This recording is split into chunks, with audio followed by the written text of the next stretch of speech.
बिस्मिल्लाहिर्रहमानिर्रहीम। पाकिस्तान का सियासी माहौल इस वक्त खूब गर्म हुआ है और ये गर्मी या तो कुछ आंसू गैस के शेल्स वगैरह से हुई है या अदालती जो कार्रवाइयाँ हैं उस हवाले से भी हुई है। कुछ मौसम भी वैसे पाकिस्तान का अब चेंज होने वाला है तो उस वजह से भी शायद गर्मी फील हो रही है। लेकिन जिस गर्मी का जिक्र मैं करने लगा हूँ इसका ताल्लुक़ पाकिस्तान हुक्मरान इत्तेहाद से है, पीडीएम का कल एक बड़ा ज़ोरदार और बड़ा अहम बैठक हुई और ये तवील बैठक थी, तकरीबन कोई 3-4 घंटे की बैठक हुई है। और इसके अंदर जो नुक्ता नज़र रहा है वो दो चीज़ें रही हैं, लेकिन ख़ुसूसी तौर पर उसमें तहरीक इंसाफ का जो हालिया रवैया था और इदारों के साथ जो उन्होंने खिलवाड़ किया उस हवाले से ये बड़ा इम्पोर्टेंट सेशन था। क्योंकि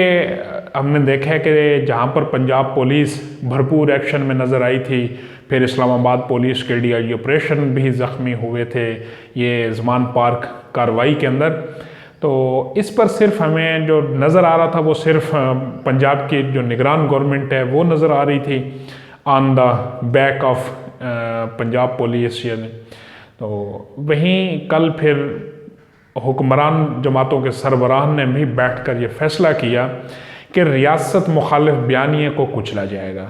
उससे पहले मोहसिन नकवी साहब ने भरपूर प्रेस कॉन्फ्रेंस कर थी, जो निगरान वज़ीर आला पंजाब है उन्होंने भी बड़ा दो टोक मौक़िफ़ दिया कि पुलिस को फ्री हैंड दिया गया है और अब जो भी बंदा पुलिस की तरफ या रियासत की तरफ हाथ बढ़ाएगा तो उसके हाथ तोड़ दिए जाएंगे। तो इसी तरह के शायद अल्फाज थे। तो ये बड़ा हार्ड एंड हिट किस्म का आंसर था प्रोटेस्टर्स को या तहरीक इंसाफ के सपोर्टर को। गुज़श्ता 2-4 दिन में जो तहरीक इंसाफ के सपोर्टरान ने हल किया था तो उसके ऊपर इसी तरह के एक फिर आईजी पंजाब की प्रेस कॉन्फ्रेंस, उसमें जिस अंदाज से उन्होंने बात की और अगला उन्होंने लह अमल पेश किया तो वो भी बड़ा लाउड एंड क्लियर मैसेज था। तो तहरीक इंसाफ की परेशानियां मुझे लग रहा है कि मज़ीद बढ़ने वाली हैं। एक तासुर ये दिया जा रहा था कि शायद ये कहीं कोई डील गेम हो रही है और इमरान खान साहब को एक रिलैक्सेशन का माहौल मिला हुआ है। वो तो नज़र आ रहा था कि खान साहब लाडलापन, अब एक तरफ रियासत का इतना ज़्यादा खर्च हुआ, ये जो 24 घंटे ऑपरेशन हुआ था नाकाबिल ज़मानत वारंट के ऊपर और उसमें जितना इमलाक को नुकसान पहुंचा, हमारे फोर्सेस जो पुलिस के जवान ज़ख्मी हुए, सारा कुछ, तो इतनी बड़ी उसके बाद जब ये इस्लामाबाद में जज साहब ने उनको गाड़ी में ही हाज़िरी लगवा कर फारिग कर दिया था, तो ये समझ नहीं आता था कि एक तरफ रियासत पूरी वो ऑपरेशन की उसमें नज़र आ रही थी और दूसरी तरफ खाली जो है वो रजिस्टर के ऊपर एक साइन की मार थी और खान साहब वापस लौट है। तो इतना अगर कुछ होना था तो इससे काफ़ी सारी चीज़ें फिर साकिब निसार और तहरीक इंसाफ के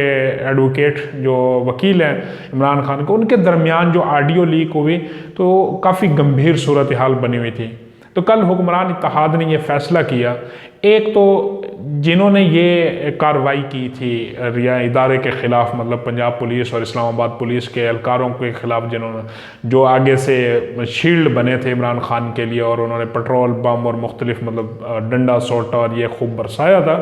तो उनके ख़िलाफ़ एक भरपूर एक्शन किया जाएगा। अब वो एक्शन कब होता है, किस तरह का होता है, उसके ऊपर इस इजलास के बाद एक इजलास हुआ था। उस इजलास में पाकिस्तान पीपल्स पार्टी गैर हाजिर रही थी। वो भी एक मानीखेज सा है कि पाकिस्तान पीपल्स पार्टी जो इतने अहम इजलास है, पीडीएम के इजलास में तो पहले जो हुक्मरान इत्तेहाद के इजलास है उसमें शामिल थी, लेकिन जब पीडीएम का इजलास हुआ तो एक शायद ये भी वजह है क्योंकि पाकिस्तान पीपल्स पार्टी जो है पीडीएम का भी हिस्सा नहीं है, ऑफिशियली तौर पर वो पहले ही उससे पीडीएम से राह जुदा कर चुके थे, तो शायद ये वजह भी हो सकती है। लेकिन इतने अहम इस वक्त जब वो इकट्ठे मिलकर चल रहे हैं सारा, तो उसमें फिर उनका साइड पर होना ये बड़ा, अब इस क्रैकडाउन का आगाज़ शुरू हो चुका है। पाकिस्तान तहरीक इंसाफ के जो मरकज़ी लीडरान हैं, रहनुमा MNAs हैं, MPAs हैं, तर्जुमान हैं पार्टी के, उसके बाद जो प्रो PTI सहाफ़ी हैं, उनके ख़िलाफ़ भरपूर एक्शन शुरू हो चुका है। घरों के ऊपर छापे मारे जा रहे हैं, गिरफ्तारियां हो रही हैं। तो लग यही रहा है कि जिस तरह आगे आगे इलेक्शन का माहौल भी आ रहा है, तो सेम ये वही कंडीशन नज़र आ रही है जो 2018 में नून लीग के खिलाफ थी। लेकिन मैं इसको कंपैरिजन इस सिलसिले में बराबर नहीं करूँगा। ये तो मरियम नवाज़ की तो ख्वाहिश ही कि पलड़े बराबर किए जाएं तराजू के, क्योंकि उस वक्त नून लीग विक्टिम थी। नून लीग ने कोई इस तरह का इकदाम नहीं किया था, ना तो वो अदालतों से भागी हुई थी, ना ही उन्होंने JITs का सामना करने से वो फरार इख्तियार की थी, बल्कि वो बिल्कुल जब अपनी हुकूमत से अलहदा हुए थे और इलेक्शन के माहौल में जाना चाह रहे थे, तो उस वक्त उनके कैंडिडेट्स को इवन के हनीफ अब्बासी और वो सारा आपको सीन याद होगा, राजा कमरुल इस्लाम, और तो जो वफादारियाँ तब्दील कराई जा रही थी सर। लेकिन अब यहाँ प्रॉब्लम और है, यहाँ पर प्रॉब्लम है रियासत के ख़िलाफ़ नैरेटिव। खान साहब ने जब अदम एतमाद सक्सेसफुल हुई थी तो उसके बाद अमेरिका के साइफर का रोला डाला था, फिर उससे निकल कर आगे चीज़ें आर्मी चीफ के ख़िलाफ़ गई, फिर आर्मी चीफ से निकल के इलेक्शन कमीशन और मुख्तलिफ, तो मतलब ये तो पहले से ही इदारों के ख़िलाफ़ मुनज़्ज़म तरीके से तरीके इंसाफ वर्किंग कर रही थी। और जब ये तोशा खाना रेफरेंस और फॉरेन फंडिंग केस और ये वाली चीज़ें सामने आई, तो अब इदारों ने जब उनको पेशी के लिए बुलाया तो उन्होंने अपने कारकुनों के ज़रिए जो है चढ़ाई की है। बाकायदा इदारों के ख़िलाफ़ उन्होंने एक तो पॉलिसी के तहत सोशल मीडिया के ऊपर कैंपेन की गई, दूसरा अमली तौर पर भी इदारों को रगड़ा लगाया गया है। इदारे के नौजवानों को पीटा गया है, इदारे के नौजवानों के ऊपर पेट्रोल बम और ये चीज़ें फेंकी गई हैं। फिर बिल्कुल जब लसबेला के वाक़या हुआ था, हेलीकॉप्टर हादसा हुआ था जिसमें जनरल सरफराज साहब शहीद हुए थे, तो उसका भी जिक्र हुआ है कल के PDM के इजलास में कि ये उसी तर्ज की एक बार फिर जो है वो मुनज़्ज़म तरीके से पहले जनरल बाजवा को लेकर रगड़ा लगाया गया, अब मौजूदा आर्मी चीफ के ख़िलाफ़ लंदन में और उसमें प्रोटेस्ट रैलियाँ निकाली गई सारी। तो इसमें हमें नज़र आ रहा है कि अब जो गर्मी है वो मज़ीद बढ़ने वाली है, तरीके इंसाफ के ख़िलाफ़ एक्शन मज़ीद बढ़ने वाला है। और इसका अब जो लह अमल है शायद वो ये है कि पहले कारकुनों के ख़िलाफ़ वो क्रैकडाउन किया जाए और उसके बाद इसी तरह मज़ीद आगे बढ़ते बढ़ते मेन सुप्रीम कमांड जो उसको। लेकिन इसी सेशन में एक चीज़ और भी हुई है, वो बड़ी मानी खेज़ है, वो है सादिक संजरानी साहब और परवेज़ इलाही साहब की आपस में जो मुलाकात है और सादिक संजरानी साहब का वज़ीर आज़म से मिलना। तो ये वाला जो सीन है ये भी बड़ा मानी खेज़ है, क्योंकि सादिक संजरानी साहब भी एक धीमी सियासत के कायल हैं, मतलब इंतशारी सियासत से वो भी अपने आप को वो रखते हैं, और दूसरी तरफ परवेज़ इलाही साहब, और ये दोनों एक नर्सरी के भी स्टूडेंट हैं। और वो नर्सरी जो मतलब इस तरह की वो करती रहती है, डेवलपमेंट्स करती रहती है। तो अब इनकी मुलाकात के बाद फिर परवेज़ इलाही साहब की इमरान खान से मुलाकात होती है। तो इस दौरानिए में हमें कुछ लग रहा है कि कोई शायद बैकडोर के ऊपर अब वर्किंग शुरू है, और ये वर्किंग कोई ना कोई मानी खेज हो सकती है। और इसकी सूरत हाल इलेक्शन जो सूबाई उसके होने हैं, तो इसके अंदर जो कहें कि लेट होना ये भी नज़र आ रहा है कि ये इलेक्शन मुलतवी होंगे। और दूसरा ये जो क्रैकडाउन और ये मुसल्ला सिस्टम वाला मामलात हैं, शायद ये भी PTI को अब यहाँ रिलीफ दिया जाए और PTI इस बात पर एग्री हो कि वो इलेक्शन की जो उनकी मुतालबा है जल्द इलेक्शन वाला वो शायद डिले की तरफ जाए। और दूसरी तरफ जनरल ज़ियाउल हक के साहबजादे एजाजुल हक वो पाकिस्तान तरीके इंसाफ का मफलर गले में डाल चुके हैं, और उन्होंने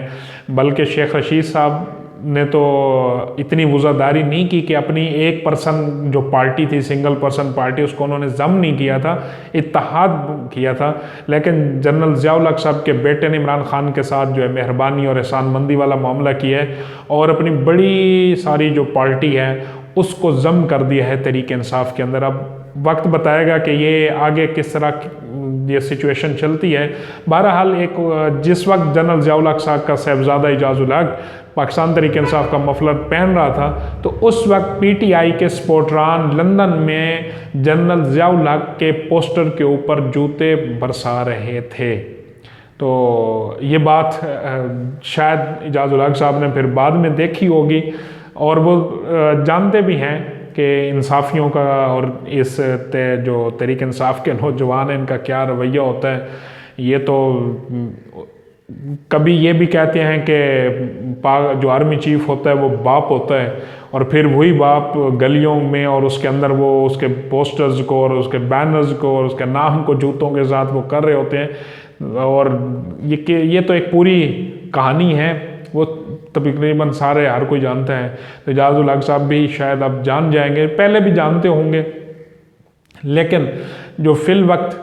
सूरत हाल है वो यही चल रही है। और दूसरी तरफ IMF का शिकंजा भी अभी वहीं का वहीं है, वो भी अब कहीं हमें नरम होता नज़र नहीं आ रहा। और हुकूमत की जो ये परेशानी है वो अभी वहीं पर बरकरार है। इसी दौरान हुकूमत ने पेट्रोल सस्ता देने की जो रिलीफ की बात की, तो उसके ऊपर भी IMF ने स्टांस ले लिया जी, बोल दिया उन्होंने कहा जी हमारे साथ तो किसी किस्म की कोई बातचीत नहीं की गई, हमें तवज़ात है, हमारे साथ पहले ये रोड मैप शेयर किया जाए, मुकम्मल स्ट्रक्चर दिया जाए हमें कि ये सस्ता पेट्रोल किस तरह दिया जाएगा, इसकी सब्सिडी कहाँ से मैनेज होगी सारा। और एक इसी उसमें एक और डेवलपमेंट ये है कि अमेरिकन डेमोक्रेट कांग्रेस के रुकन लियोन, इनकी इमरान खान से एक बार फिर बातचीत हुई है, और इससे पहले वो इमरान खान की हिमायत में बयान भी दे चुके हैं। तो अमेरिकी अपने दुश्मन के जो है ना, क्योंकि बड़ा ताकतवर दुश्मन है इमरान खान, तो डरते हैं अमेरिकन, और इस डर की वजह से अब वो बार बार खान साहब की हिमायत कर रहे हैं, और हिमायत करके इमरान खान को अपने हक में वो करना चाहते हैं कि इमरान खान का, क्योंकि अमेरिका के हक में होना बड़ा ज़रूरी है, इसके बगैर तो अमेरिकी रियासत चल नहीं सकती। तो इसी वजह से एक से बढ़कर एक अमेरिकी जो है वो इमरान खान के उसके, क्योंकि ये बहुत बड़ा अजीम लीडर है इमरान खान, पूरी दुनिया का वो कहें कि वर्ल्ड लीडर था, तो उसके साथ जिस तरह का रवैया किया जा रहा, तो अमेरिका की मईशत को भी, अमेरिका की सलामती को बड़े शदीद ख़तरात थे। तो उन्होंने इमरान खान के पाँव पकड़ने के, अब हम आपकी हिमायत कर रहे हैं तो खुदारा हमारे हक़ में बयान दीजिए सारा, ये एक